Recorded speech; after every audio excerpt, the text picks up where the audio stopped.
Donc, je vais essayer de faire une vidéo courte sur comment j'ai appris l'espagnol. Donc, j'ai fait une première vidéo sur comment j'ai appris le japonais en 4 langues. Et j'ai déjà fait la version en anglais et la version en espagnol de comment j'ai appris l'espagnol. Donc, je vais faire une petite version courte, en croisé doigts, en français. Donc, comment j'ai appris l'espagnol? Donc beaucoup de gens pensent que j'ai appris l'espagnol grâce à mon ancien chéri. Donc j'avais un chéri que j'ai rencontré au Japon qui parlait espagnol. Il est né, il a grandi en Argentine. Et il est l'une des raisons pour laquelle je suis partie en Argentine d'ailleurs. Mais ce n'est pas le cas. Donc c'est vrai que je l'ai connu au Japon et qu'on est partis ensemble en Argentine, mais on s'est connus au Japon, ce qui fait que lui parle japonais aussi et on parlait en japonais depuis le début.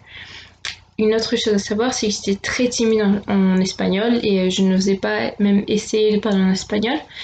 Et beaucoup de gens pensent aussi que parce qu'on est français, euh, c'est plus facile pour nous d'apprendre l'espagnol, ce qui est certainement vrai euh, quand on se compare avec des Japonais, des Chinois ou même avec des gens qui parlent anglais.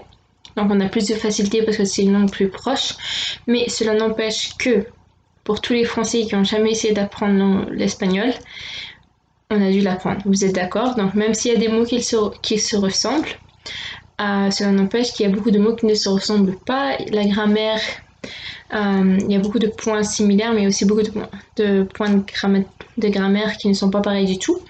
Donc, tout français, si on veut apprendre l'espagnol, il faut l'apprendre. On ne peut pas juste écouter de l'espagnol et tout comprendre sans l'avoir étudié. À tous ceux qui ont appris l'espagnol, j'espère que vous serez d'accord avec moi. Enfin, non, tout ça pour dire que je n'ai pas appris l'espagnol grâce à mon chéri ou juste parce que je suis française et que je comprends l'espagnol. Donc, quand je suis allée en Argentine, j'ai décidé d'apprendre l'espagnol. J'ai toujours aimé l'espagnol, j'écoutais beaucoup de musique quand j'étais plus jeune. J'ai toujours trouvé l'accent espagnol très sexy, la langue très sexy. Et du coup, je me suis j'ai payé pour des cours d'espagnol dès que je suis arrivée en Argentine. Donc j'ai commencé mon troisième jour en Argentine, je crois, troisième ou quatrième jour en Argentine. Et, j'ai pris à peu près 2 mois et demi, 3 mois de cours au début. Oui, donc 2 mois et demi, 3 mois. Et c'est ce qui m'a aidé le plus. Donc, les 2 premiers mois, j'avais le même professeur qui est génial. Et j'avais le même petit groupe aussi. On a commencé ensemble et pendant 2 mois, on est devenus très bons amis. Et on pratiquait tout le temps en espagnol, même si on parlait tous anglais. On essayait de vraiment pratiquer notre espagnol avec notre professeur qui était génial, qui faisait en sorte qu'on pratiquait notre espagnol tous les jours. Et il nous expliquait des trucs en anglais de temps en temps, mais en général, on parlait que en espagnol. On essayait vraiment. Après ça, j'ai eu d'autres professeurs aussi de la même école, et ils sont tous vraiment géniaux. Il n'y a rien à dire. Ils ont tous leur style personnel, mais ils sont tous vraiment géniaux. Ils étaient tous passionnés. Ils faisaient en sorte qu'on pratiquait notre espagnol tout le temps. Donc, prendre des cours, c'était vraiment très utile pour moi parce que j'apprenais enfin la grammaire un tout petit peu et je pratiquais tous les jours à l'école. Euh, pour ceux qui se posent la question, quand je suis arrivée en Argentine, je vivais avec la famille de mon ancien petit chéri. Et ils étaient japonais, ils parlent en espagnol bien sûr, mais avec moi ils parlaient que en japonais, donc ça m'arrivait de les entendre parler en espagnol entre eux, mais en général quand j'étais pas loin ou j'étais à côté, ils parlaient en japonais. Donc à la maison c'est vraiment qu'en japonais. Et c'est une des choses que je regrette un peu, c'est que si j'avais parlé en espagnol à la maison, j'aurais pu apprendre l'espagnol plus rapidement. Bon, enfin. Donc, j'apprenais à l'école. Une autre des choses euh, une autre étape pour apprendre et pratiquer mon espagnol était le CrossFit. Donc j'avais commencé au Japon et j'ai décidé de reprendre le CrossFit en Argentine aussi. Et ça a été une expérience incroyable parce que C'était vraiment pas la même chose que être à l'école, parce qu'à l'école, les professeurs, à la réception, toutes les personnes qui parlent en espagnol lentement. Ils prenaient le temps d'articuler pour être sûr que tous les étudiants puissent comprendre ce qu'on disait et tout. Même ceux qui essaient de parler un peu plus rapidement, ils avaient toujours en tête de parler plus lentement pour qu'on puisse comprendre. Alors le CrossFit, c'était vraiment que des Argentins et ça y allait. Ils ne parlaient pas, et on le fait tous dans notre propre langue, enfin. Et avec ma tête qui peut passer pour une tête latine, je sais même pas comment on le dit en français. Enfin, je pouvais passer pour quelqu'un d'Argentine. Donc la plupart des gens pensaient que je parlais que je parlais espagnol et ils ne se posaient même pas la question, ils me parlaient. Et, et donc la plupart du temps, je comprenais rien du tout ce qu'on me disait. Et du coup, ça me prenait 2-3 minutes genre écouter ce qu'ils disaient et après regarder ce que tout le monde faisait et après faire moi-même des exercices. Mais j'avais besoin d'attendre que les autres commencent pour pouvoir regarder et le faire moi-même. Et je comprenais rien du tout. Mais éventuellement, les gens commençaient à me parler et je commençais à leur dire je parle pas espagnol et ils commençaient à me poser des questions et je commençais à parler avec eux. Et même si mon espagnol était vraiment pas bon du tout, j'arrivais à me faire comprendre, je comprenais un peu ce qu'ils me disaient et c'est comme ça que je pratiquais aussi. Une autre chose aussi, c'est que le meilleur ami de mon ancien petit chéri habitait pas trop loin de Buenos Aires et ça nous arrivait d'aller les voir, lui et sa chérie, tous les week-ends, ou genre un week-end sur deux. Et sa chérie était de Colombie et je me suis nouée d'amitié avec elle très rapidement et elle était très patiente avec moi et elle voyait que je voulais essayer d'apprendre l'espagnol et elle me parlait beaucoup plus en espagnol que mon propre chéri. Enfin bref. Et avec elle, on s'est noué d'amitié, on parlait de relations, on parlait de problèmes personnels, on parlait de beaucoup de choses. Et petit à petit, on s'est ouvert l'un à l'autre. De temps en temps, elle pratiquait son anglais, moi mon espagnol. Elle, avec son chéri, il tenait un restaurant japonais. Et ça m'arrivait de temps en temps de les aider un peu au restaurant comme serveuse. Et ça m'aidait aussi à pratiquer mon espagnol.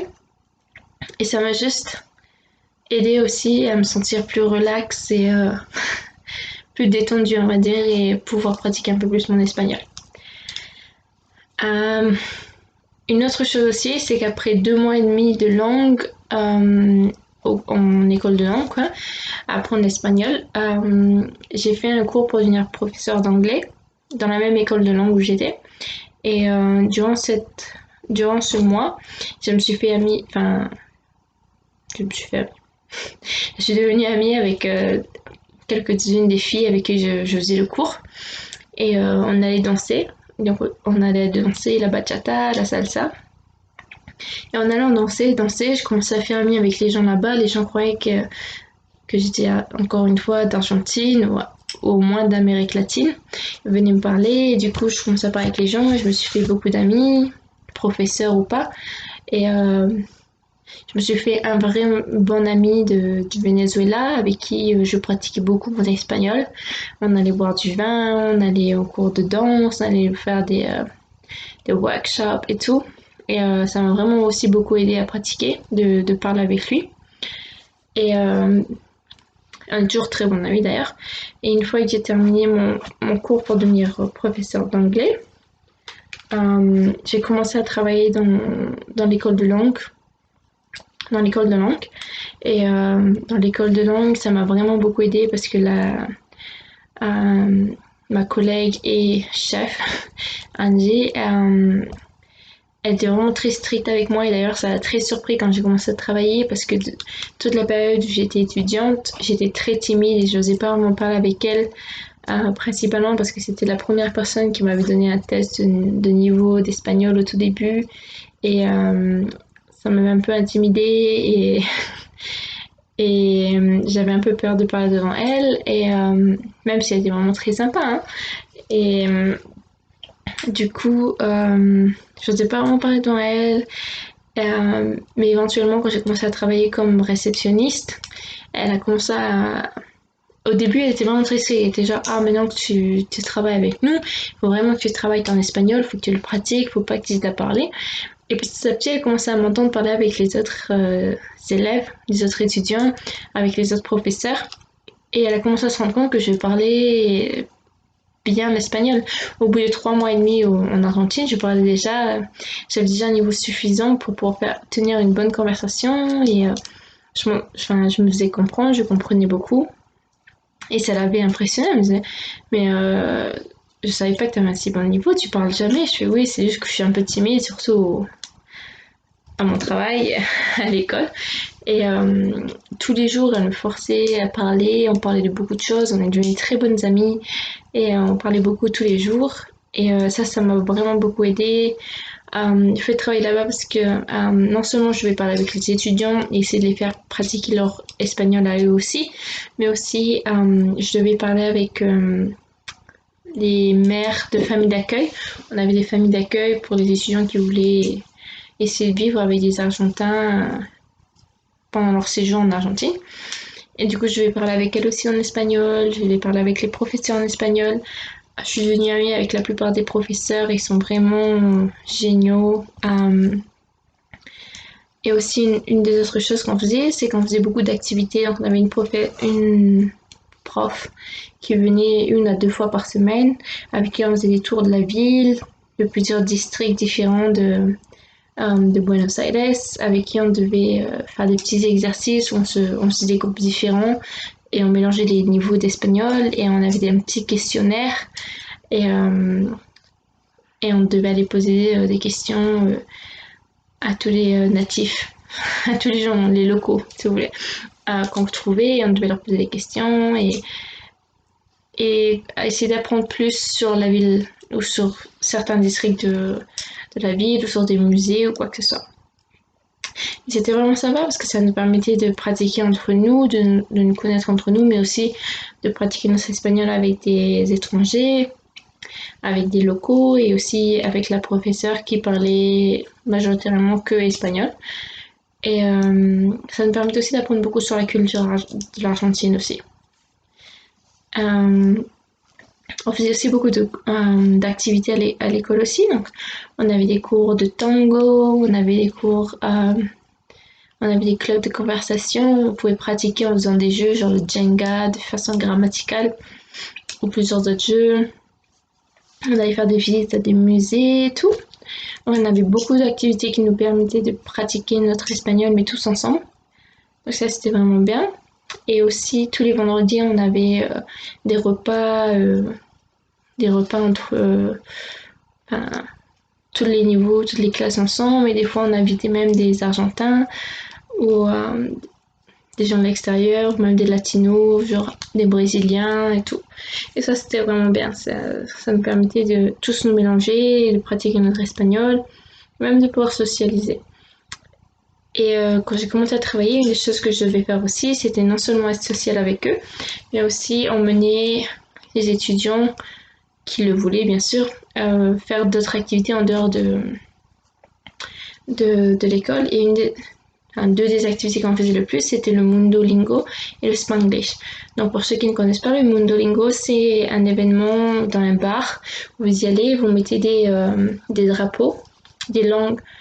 Donc vous mettez un drapeau de la langue que vous parlez, ou des langues que vous parlez, et un drapeau ou des drapeaux des langues que vous voulez pratiquer. Et vous avez un verre et vous pouvez rencontrer des gens et vous pouvez juste pratiquer les langues que vous parlez ou que vous voulez parler. Et c'est très social, c'est juste, tout le monde est là juste pour rencontrer des gens.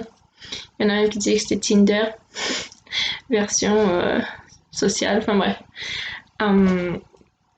Et le Spanglish, c'était un peu plus organisé, c'était vraiment que pour l'espagnol et l'anglais. Donc, tu devais mettre un drapeau de la langue que tu parles, donc soit l'anglais, soit l'espagnol. Et tu avais le choix entre des drapeaux de genre en espagnol, Colombie, Argentine,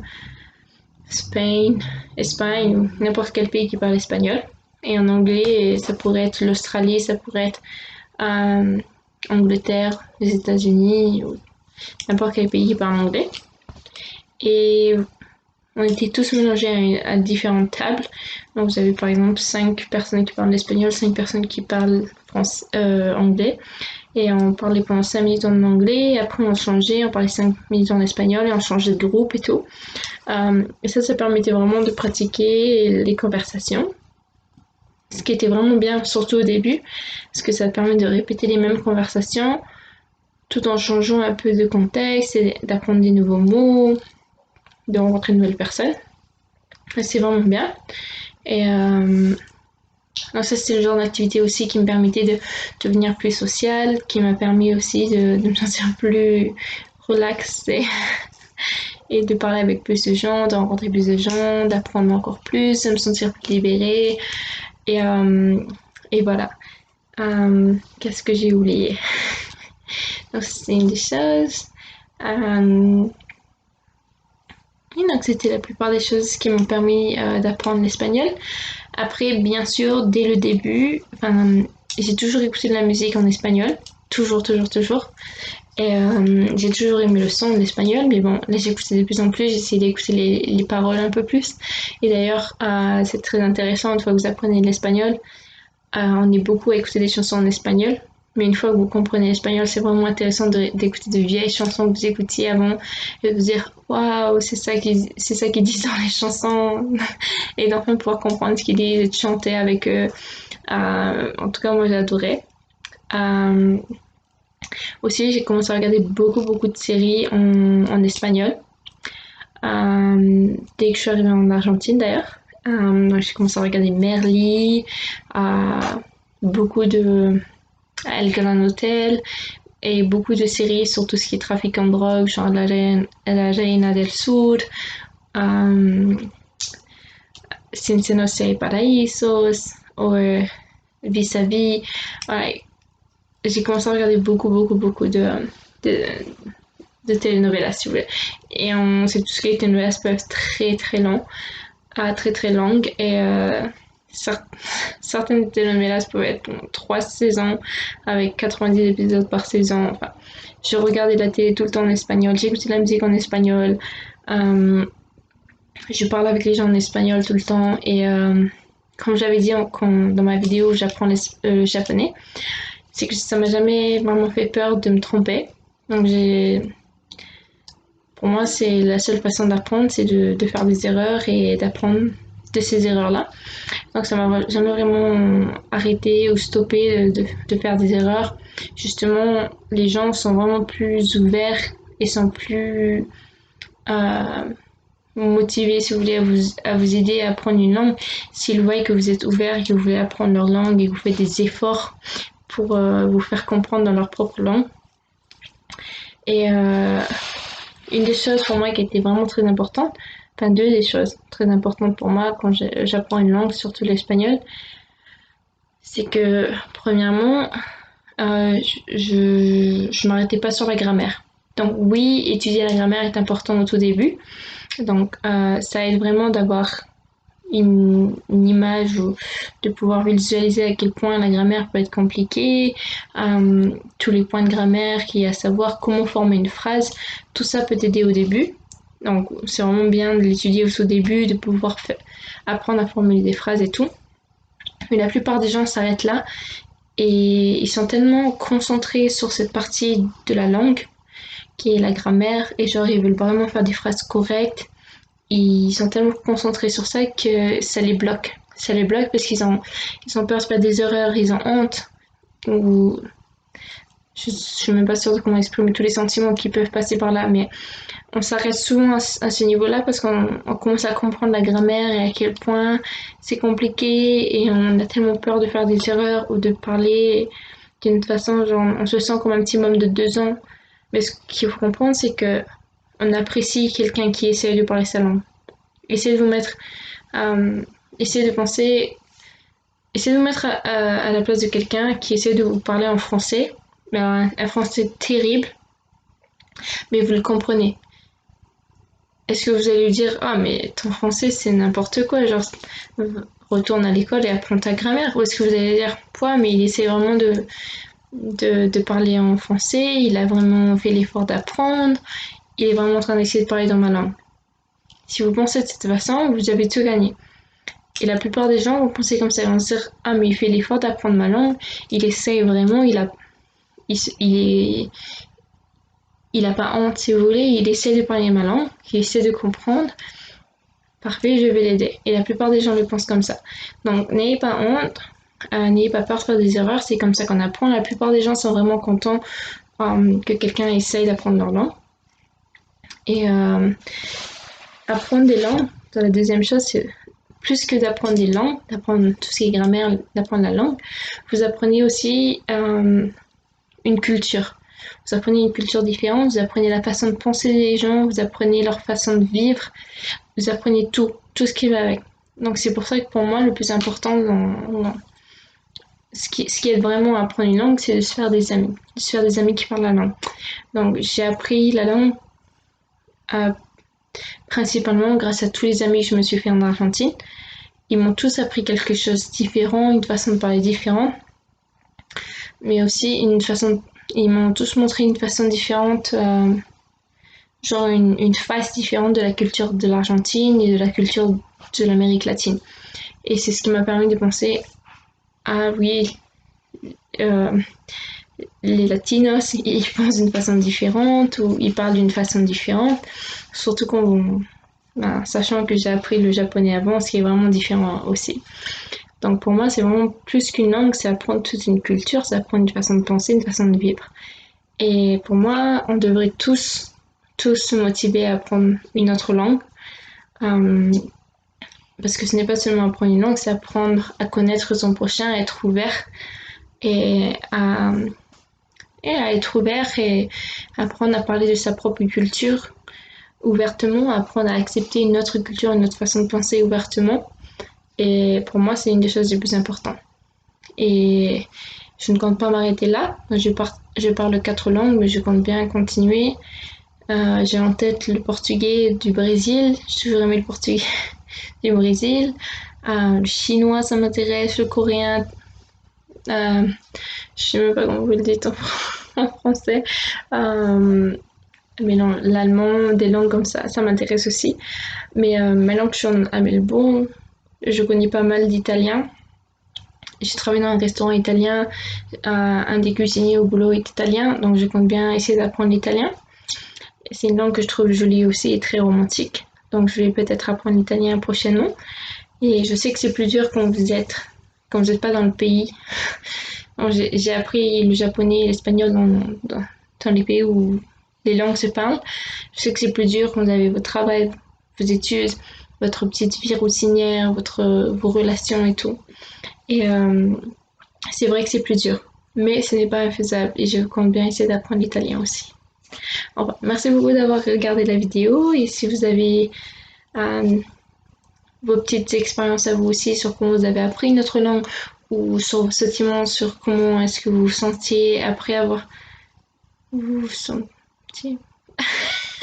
après avoir appris une langue ou si vous pensez apprendre une autre langue, comment vous vous sentez vis-à-vis de ça. N'hésitez pas à partager vos idées, vos pensées, vos opinions. Et surtout, n'hésitez pas à y aller et à apprendre d'autres langues. Pour moi, c'est ce qui est le plus beau, c'est d'apprendre d'autres langues, d'autres cultures, d'autres façons de penser. Et de devenir tous amis. On devrait tous être amis. Merci d'avoir écouté et en français, ça donne... Bref, faites attention à vous. La santé avant tout. Ciao, ciao.